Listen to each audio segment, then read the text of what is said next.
우리는 계속해서 바울을 중심으로 하는 1차 전도 여행팀의 선교 여정을 살펴보고 있습니다.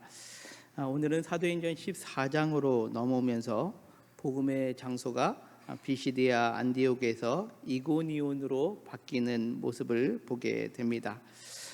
이제 예수 그리스도의 복음이 소아시아에 더 깊이 전파되는 모습인데요. 14장까지의 여정을 우리가 지도로 다시 한번 살펴보면 13장에 있던 비시디아 안디옥에서 이제 14장 이고니온으로 그 배경이 넘어오게 됩니다. 안디옥 또 이고니온 이 모든 지역들은 소아시아 구역상 갈라디아 지역이다라고 그렇게 의미를 두고 있습니다. 이 비시디아 안디옥에서 이고니온 우리가 지도상으로는 가까워 보이지만 약 180km 정도 떨어져 있는 지역이고, 또 지난주에 말씀드렸던 타우르스 산맥이 이어지는 곳이기에 그 여정은 매우 험하고 힘들었던 여정으로 우리가 짐작할 수 있습니다. 이제 비시디아 안디옥에서 시내 먼지도 털어버리는 정도로 그 박해가 심하였기에 그곳을 나온 바울 일행은 이고니온으로 옮기게 되는데요. 먼저 오늘 14장 1절은 이렇게 말씀합니다. 이에 이고니온에서 두 사도가 함께 유대인의 회당에 들어가 말하니 유대와 헬라의 허다한 무리가 믿더라 라고 그렇게 말씀합니다. 여기 보면 두 사도가 함께라는 표현이 나옵니다. 우리가 함께라고 하니까 사람과 사람이 더불어 복음을 증거했다라고 그렇게 생각할 수 있습니다. 그러나 여기 함께라는 이 단어의 그 원래의 원어적인 뜻은 평소와 같이라는 뜻이 있습니다. 구브로에서 그리고 비시디아 안디옥에서처럼 그들은 평소와 같이 복음을 전하기 위하여 회당에 들어가 그곳에서 복음을 증거했음을 의미합니다. 그로 인하여 오늘 1절에서는 유다와 헬라의 허다한 무리가 예수 그리스도를 믿게 되었다라고 말씀합니다. 복음을 전할 때마다 그들은 많은 이들이 복음을 받아들였다라고 우리가 성경을 통해서 계속 보고 있습니다. 바울이 이렇게 복음을 증거할 때마다 많은 사람들이 예수 그리스도를 믿게 된 이유가 무엇일까요? 바울은 로마서 1장 16절에 이렇게 고백을 합니다. 우리 같이 한번 읽겠습니다. 시작. 내가 복음을 부끄러워하지 아니하노니 이 복음은 모든 믿는 자에게 구원을 주시는 하나님의 능력이 됨이라. 먼저는 유대인에게요 그리고 헬라인에게로다. 아멘. 그렇습니다. 바울이 전하는 복음에는 모든 믿는 자에게 구원을 주시는 하나님의 능력이 있다라고 그렇게 고백을 합니다. 그러기에 유대인이나 헬라인은 상관없이 그 복음으로 말미암아 모든 믿는 자 누구든지 구원을 얻게 된다라는 거죠. 그러기에 바울은 내가 복음을 부끄러워하지 않는다라는 겁니다. 자, 오늘 로마서 1장 16절에 있는 말씀을 볼 때에 우리는 과연 이 복음에 대하여 어떻게 생각을 하느냐라고 한번 여러분들 스스로 물어보셨으면 좋겠습니다. 어느 순간에서부터인가 우리는 복음을 참 많이 부끄러워합니다. 아니, 교회에서 신앙생활 한다는 그 자체도 다른 곳에서 말하기를 꺼려하는 경향이 생기게 되었습니다.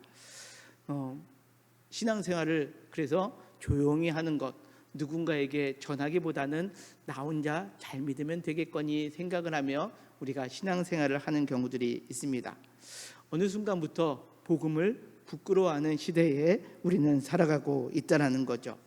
여러분들은 어떻습니까? 이 복음의 하나님의 능력을 경험하면서 삶을 살아가고 계십니까?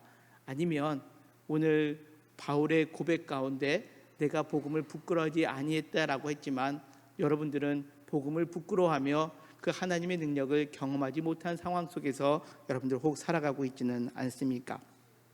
우리가 복음을 증거하지 못하고 그 복음의 능력을 체험하지 못하는 이유를 오늘 성경 속에서 우리가 찾아볼 수 있는데요. 이고니온에서 복음을 증거할 때에 많은 사람들이 허다한 무리가 믿고 따라왔다라고 표현되고 있지만 오늘 성경에 보면 그 복음의 말씀을 듣고도 거부하는 일들도 있었음을 성경은 우리에게 말씀하고 있습니다. 2절에 있는 말씀입니다. 그러나 순종하지 아니하는 유대인들이라고 그렇게 표현을 하고 있습니다. 여기 순종하지 아니한다라는 표현이 기록되어 있는데요. 이 순종하지 아니한다라는 이 헬라어의 원뜻은 반항적이다, 거스르다라는 뜻이 담겨 있습니다. 그러니까 순종하지 아니한다라는 표현으로 우리가 번역되어 있는데, 근데 이 아페이데오라는 단어가 단지 순종하지 아니한다, 반항한다라는 의미도 있지만 그 깊숙한 내면에는 이 단어 가운데는 믿으려 하지 않는다라는 그런 뜻이 담겨 있습니다. 아페이데오라는 단어, 그냥 순종하지 아니하는 것이 아니라 아예 믿으려 하지 않는다라는 거죠. 다시금 이야기하자면 믿으려 하지 아니하는 유대인들이라고 그렇게 우리가 해석 가능하다라는 겁니다. 이 아페이데오라고 하는 단어가 쓰여져 있는 대표적인 말씀이 요한복음 3장 36절에 기록되어 있는데요. 아들을 믿는 자에게는 영생이 있고 아들에게 순종하지 아니한 자는 영생을 보지 못한다라고 그렇게 성경은 말씀합니다. 자, 아래쪽에 순종하지 아니하는 자, 이 부분이 아페이데오라는 단어를 쓰고 있는데요. 이거와 병행되어 보이는 앞부분에는 무엇이라고 표현하고 있습니까? 아들을 믿는 자라고 표현되어 있지 않습니까? 그러니까 아들을 믿는 자에게는 영생이 있고 아들에게 순종하지 아니하는 자, 즉 믿지 아니하는 자에게는 영생을 보지 못하고 도리어 하나님의 진노가 그 위에 머물러 있다라고 그렇게 성경은 말씀합니다. 우리가 지난 주일날 비시드의 안디옥에서도 살펴본 말씀인데요. 이 복음을 증거할 때에 두 가지 부류의 사람이 등장했음을 우리가 성경을 통해서 보았습니다. 어떤 이들은 영생을 얻기에 합당하지 않는 자들이 있었는가 반면에 이방인임에도 불구하고 영생을 주시기로 작정한 자들이 있었다라는 겁니다. 어떻게 해요? 이것은 단지 순종하지 아니함이 아니라 믿거나 믿지 않기로 했던 사람들 가운데 나타나는 모습이었다라는 겁니다. 그러기에 오늘 본문 속에서 우리는 믿음과 순종의 관계를 다시 한번 깊이 생각해 볼 수 있습니다. 믿는다라는 것은 바로 순종하는 것이다라는 거죠. 반대로 순종하지 아니한다라는 것은 온전히 믿지 아니하는 것이다라고 그렇게 말할 수 있습니다. 여러분들, 그러면 우리는 무엇에 순종하는 겁니까? 우리는 하나님을 믿습니다. 하나님을 믿기에 이 성경이 하나님의 말씀임을 믿습니다. 이것은 그냥 단지 선언하는 것으로 하는 것이 아니라 우리가 믿는다라는 것은 이제 하나님을 믿기에 하나님의 말씀을 믿는 것이고 이 하나님의 말씀을 순종할 때 그것이 진정한 믿음의 삶이다라고 그렇게 표현할 수 있습니다. 우리가 예수님이 나의 구원자 되심을 믿습니다. 어떻게 할 수 있습니까? 바로 하나님의 말씀인 성경에 예수 그리스도께서 우리의 구원자 되심을 말씀하고 있기에 우리는 그것을 믿음으로 받아들이는 겁니다. 오늘 이 자리에 우리 모두가 이 하나님을 믿는 그 믿음 안에 또 말씀에 순종할 수 있는 그러한 신앙의 결단이 있는 저와 우리 모두가 되시기를 주님의 이름으로 간절히 축원합니다. 또 이어지는 우리가 믿음과 순종의 관계 속에서 믿음이란 무엇의 순종이냐라고 묻는다면 상황의 순종이다라고 그렇게 말할 수 있습니다. 우리는 하나님의 창조와 구원의 섭리를 믿습니다.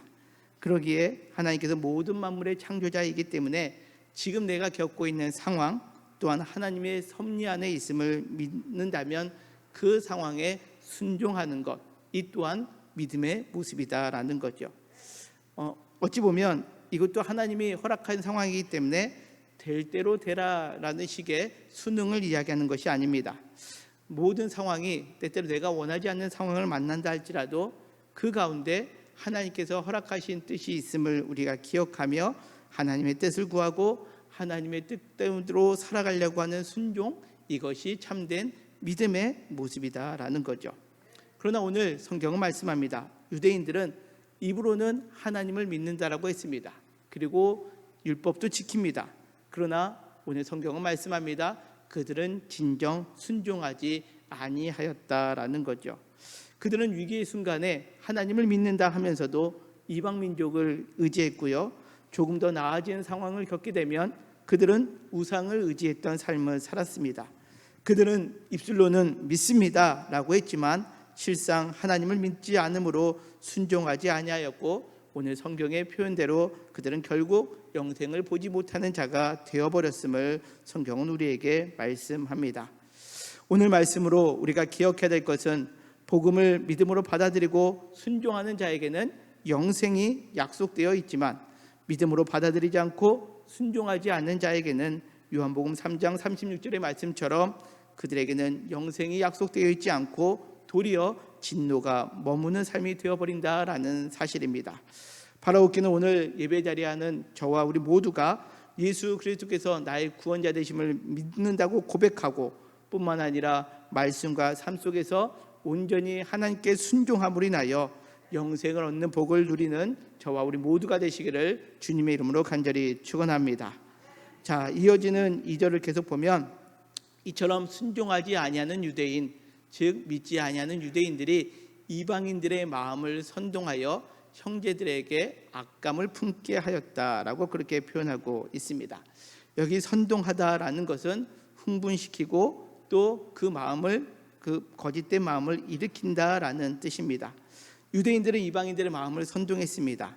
자신들이 믿지 않는 것뿐만 아니라 다른 사람도 제대로 믿지 못하게 하는 모습, 이것이 오늘 선동하는 모습이다라고 그렇게 표현되고 있습니다. 이 선동하다라는 단어와 맞물려 있는 단어가 악감을 품게 했다라고 그렇게 오늘 성경은 기록하고 있는데요. 이 악감이라는 이 단어가 헬라어로 에카코산이라는 단어를 쓰고 있습니다. 이거는 악한 생각을 집어넣다라는 뜻입니다. 그러니까 그들이 그 이방인들을 선동해서 형제들의 마음에 악한 생각을 집어넣었다라는 거죠. 대표적인 이 악한 생각을 집어넣었다라는 표현이 등장하는 것이 구약 열왕기상 21장 25절에 나오는데요. 예로부터 아합과 같은 그 자신을 팔아 여호와 앞에서 악을 행한 자가 없음은 그를 그의 아내 이세벨이 충동하였음이라라고 그렇게 말씀합니다. 여기 구약 성경에 충동하다라는 단어와 오늘 우리가 함께 봉독한 사도행전 14장에 나와 있는 악감을 품게 하다라가 같은 의미입니다. 아합이 이스라엘 왕 중에 가장 악한 왕으로 나타나 있습니다. 그가 그처럼 악한 왕이 된 것은 왜 그러느냐? 그의 아내 이세벨이 그 마음에 악한 마음을 품게 했기 때문에, 즉 충동했기 때문이었다라는 거죠. 대표적으로 그러면 이것은 이세벨에 의해서만 주관되는 거냐? 그렇지 않다라는 겁니다. 대표적인 말씀이 역대상 21장 1절에도 기록되어 있는데요.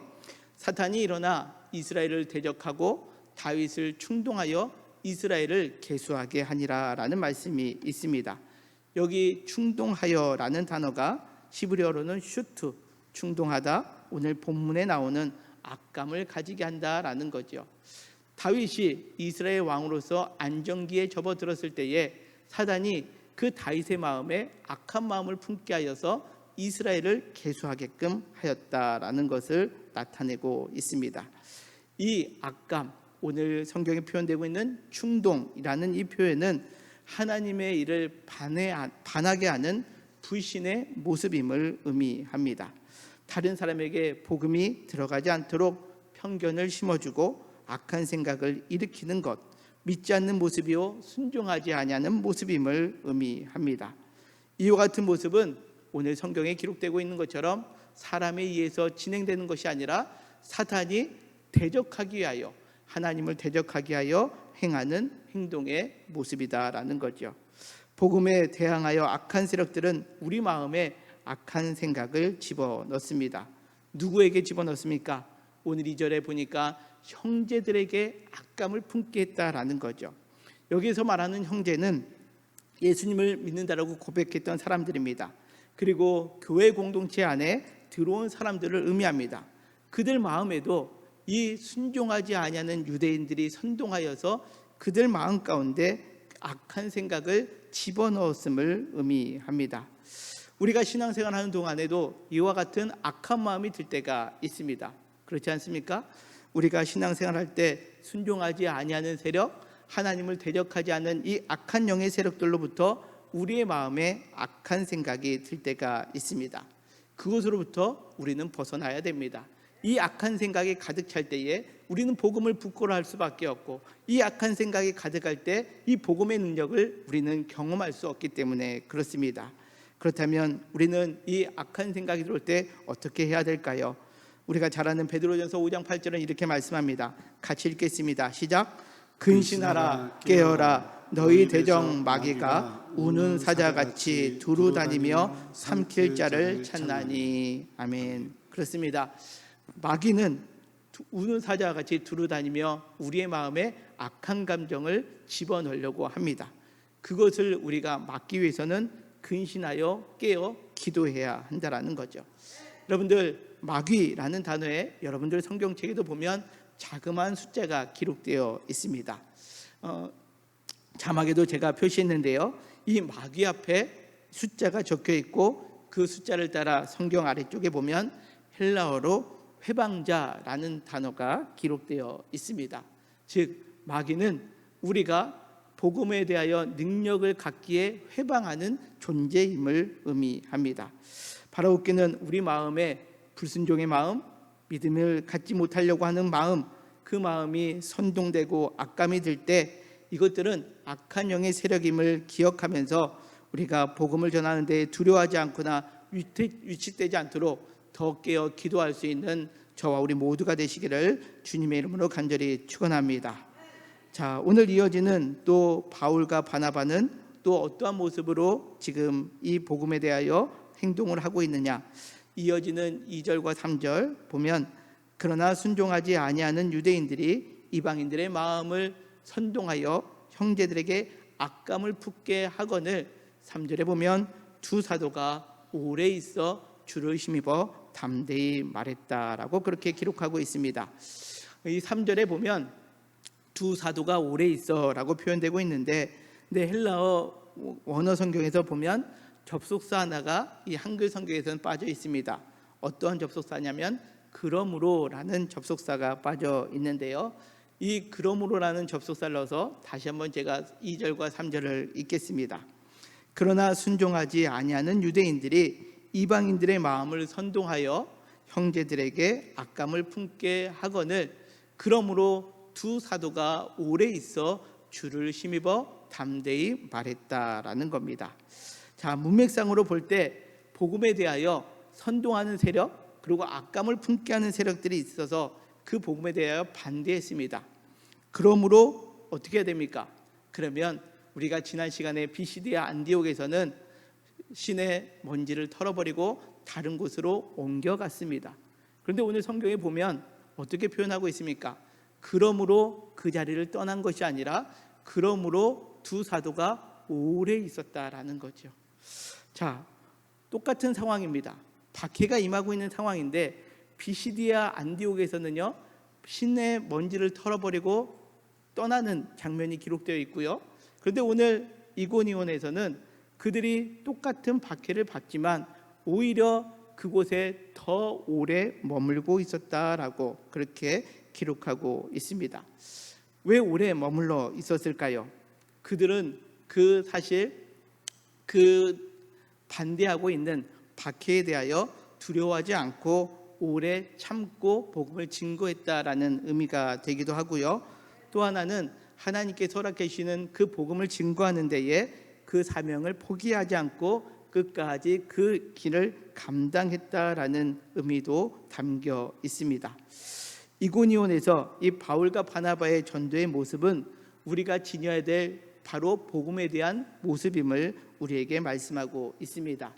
어렵고 힘들더라도 끝까지 오래 있어라 라는 그러한 의미도 되지만, 어떠한 의미에서는 우리가 어떤 경우에서는 발에 티끌을 떨어버리고 떠나야 될 때도 있고 오래 있어 주를 힘입어 담대히 말할 때도 있는데, 그것은 어떻게 구분을 하느냐, 무엇을 행하느냐 보다는 그것을 왜 하고 있느냐를 다시 한번 마음속에 둘 때에 우리는 그것을 결정할 수 있는 계기가 된다라는 거죠. 우리가 잠시 아까 말씀드린 것처럼 지금 이 복음을 증거하고 있는 비시디아 안디옥, 이고니온, 이 지역은 갈라디아 지방입니다. 훗날 바울이 이 갈라디아서를 통해서 이 복음을 전했을 때의 모습을 기록하고 있는데요. 갈라디아서 6장 13절 이렇게 말씀합니다. 할례를 받은 그들이라도 스스로 율법은 지키지 아니하고 너희에게 할례를 받게 하려는 것은 그들이 너희의 육체로 자랑하려 함이라. 같이 읽겠습니다. 시작. 그러나 내게는 우리 주 예수 그리스도의 십자가 외에 결코 자랑할 것이 없으니. 아멘. 그렇습니다. 바울은 마지막으로 그들에게 무엇이라고 말씀하고 있느냐? 갈라디아 교회 성도들에게 뭔가 자랑할 것이 있는데 그 자랑거리는 오직 예수 그리스도의 십자가 외에 나는 자랑할 것이 없었다라는 것을 의미합니다. 사실 우리가 복음의 능력을 잃어버리는 이유 중에 무엇이 있을까? 바로 오늘 본문의 말씀에서 우리가 생각해 볼 때 우리의 자랑거리가 바울처럼 우리 주 예수 그리스도의 십자가 복음이니까 아니면 다른 무엇이 우리의 자랑거리인가 우리는 되새겨 보아야 한다는 겁니다. 우리가 신앙생활하고 교회에서 함께 예배드리고 교제할 때 여러분들은 무엇을 자랑하고 계십니까? 우리의 자녀가 좋은 대학에 들어가거나 좋은 직장에 들어간 것을 꼭 자랑하고 있지 않습니까? 내가 어디에 투자를 했는데 거기서 대박이 났어. 우리는 그것을 자랑합니다. 내가 핸드폰을 샀는데 이 핸드폰 기능이 너무 좋아. 그래서 그것을 자랑합니다. 내가 몸이 안 좋았는데 어떤 약을 먹었더니 그 약이 너무 잘 들어 약을 자랑합니다. 그런데 어느 순간부터 교회 안에서도요, 우리가 이러한 자랑거리들은 많지만 예수 그리스도를 자랑하는 경우가 많이 사그라들지 않았는지, 아마 여러분들 우리의 삶을 되돌아보며 점검해 볼 수 있는 오늘 이 예배의 자리가 되었으면 합니다. 어느 순간부터 교회에 예수 그리스도의 자랑거리가 사라지고 내가 가지고 있는 것, 내가 행한 것, 이것만 자랑거리가 남게 되었을 때 어느 순간에 교회는 복음의 능력을 상실하고 오히려 복음을 부끄러워하는 그러한 일들이 벌어지는 것 아닌가라는 그런 마음을 품게 된다라는 거죠. 하나님의 말씀을 더 보면 디모데후서 3장 11절에 있는 말씀입니다. 박해를 받음과 고난과 또한 안디옥과 이고니온과 루스드라에서 당한 일과 어떠한 박해를 받은 것을 내가 과연 보고 알았거니와 주께서 이 모든 것 가운데 나를 건지셨느니라 라고 그렇게 고백하고 있습니다.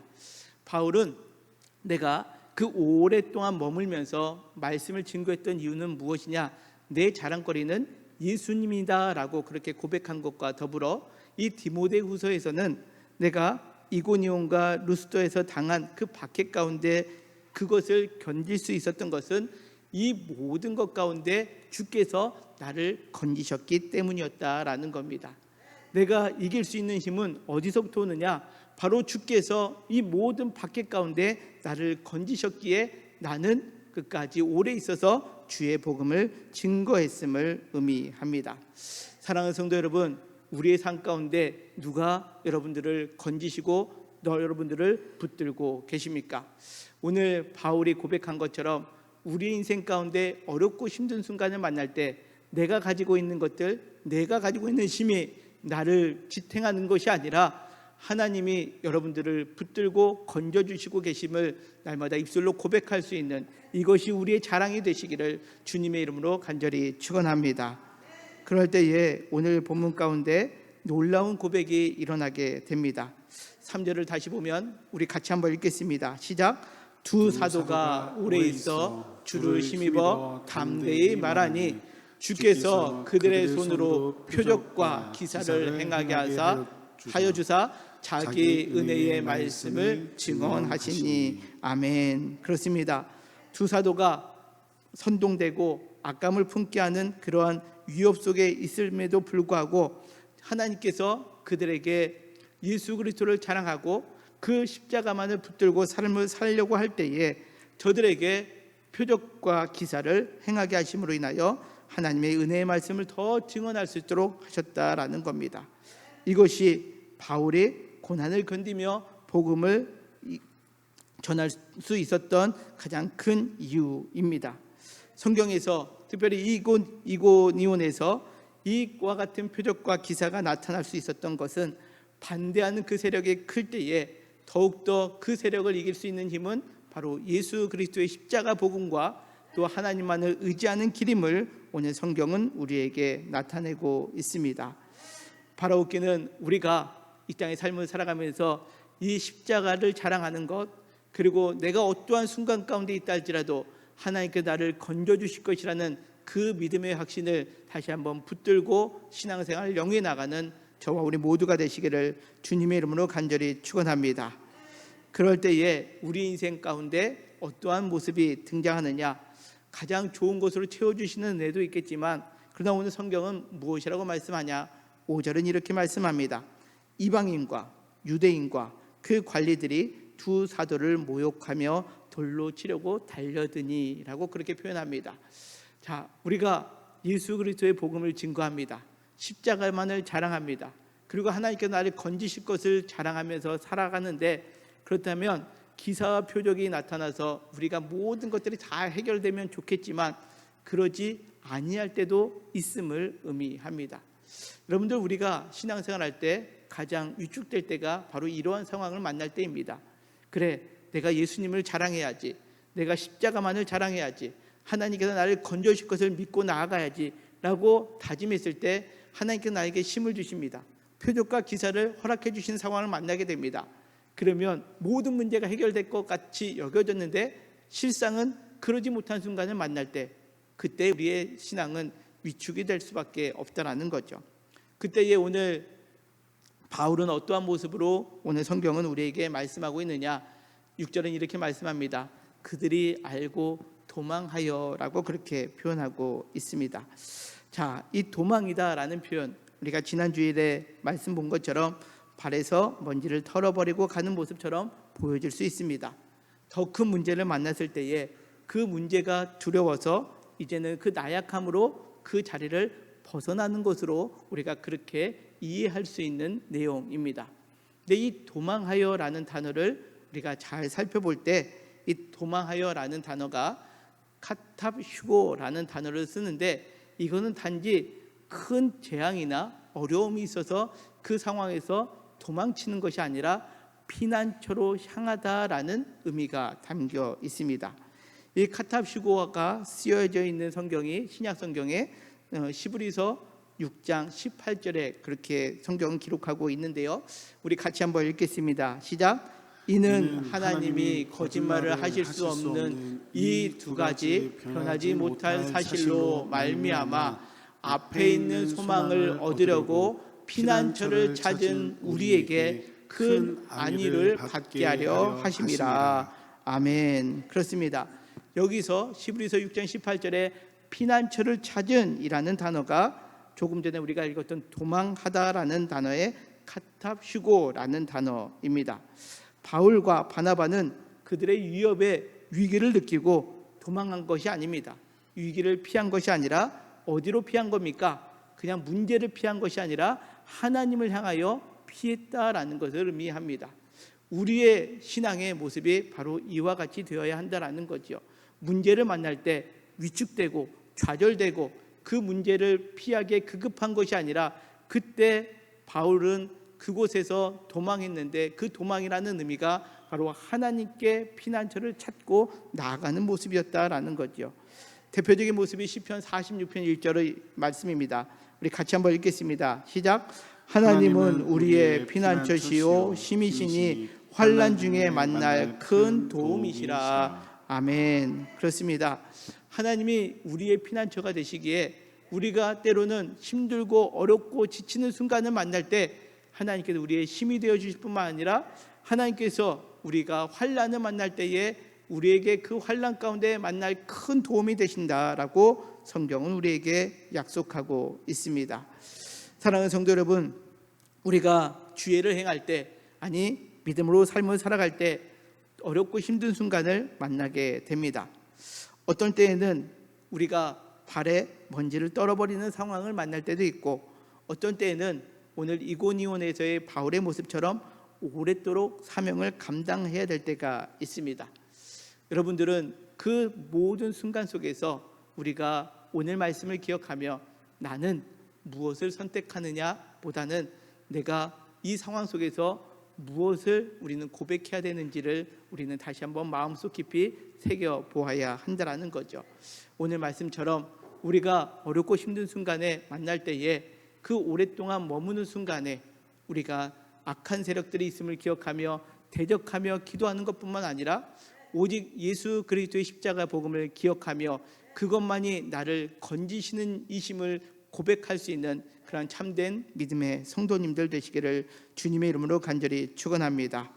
뿐만 아니라 내가 어렵고 힘든 상황 가운데 있을 때 예수 그리스도의 십자가를 붙들고 삶을 살아간다 할지라도 내가 때로는 어려운 가운데 헤어나지 못한다 할지라도 나의 피난처가 되시는 하나님, 그 하나님께 피할 때에 하나님께서 나의 힘이 되어주시고 하나님께서 환난 가운데 나에게 도움이 되신다라는 그 믿음을 가지고 오늘 우리가 믿음의 고백으로 날마다 믿음의 승리를 이루어가는 저와 우리 모두가 되시기를 주님의 이름으로 간절히 축원합니다. 바라옵기는 오늘 이고니온에서 복음을 전하는 이 바울의 모습을 기억하며 우리의 삶 속에서도 복음을 부끄러워하는 인생이 아니라 복음의 능력을 경험하시고 또 하나님을 피난처로 삼을 때에 언제 어디서나 하나님의 일하심을 경험함으로 인하여 날마다 믿음의 자녀로서 믿음의 승리를 이루어가는 저와 우리 모두가 되시기를 주님의 이름으로 간절히 축원합니다.